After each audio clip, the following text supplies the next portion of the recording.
Welcome to Kenton's videos. Enjoy the video. In this video, I will show how to make churros.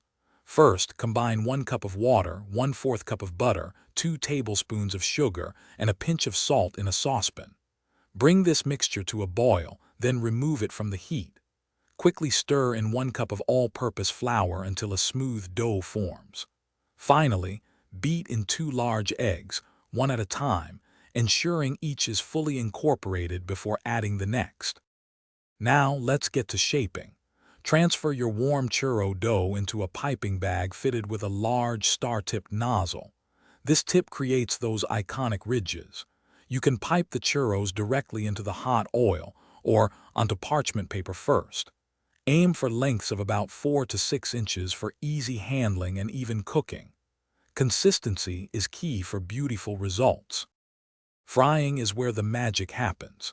Heat about 3 inches of vegetable oil in a deep pot to 375 degrees Fahrenheit. Carefully place a few churros into the hot oil, making sure not to overcrowd the pot. Fry them for 2 to 3 minutes per side, or until they are a beautiful golden brown and wonderfully crispy. Remove them and drain on paper towels. For the perfect finish, combine 1/2 cup of granulated sugar with 1 tablespoon of ground cinnamon in a shallow dish.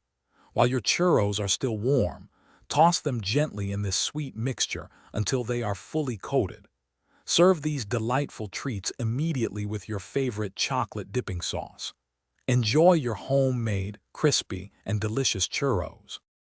Thanks for watching. Consider subscribing if we helped you.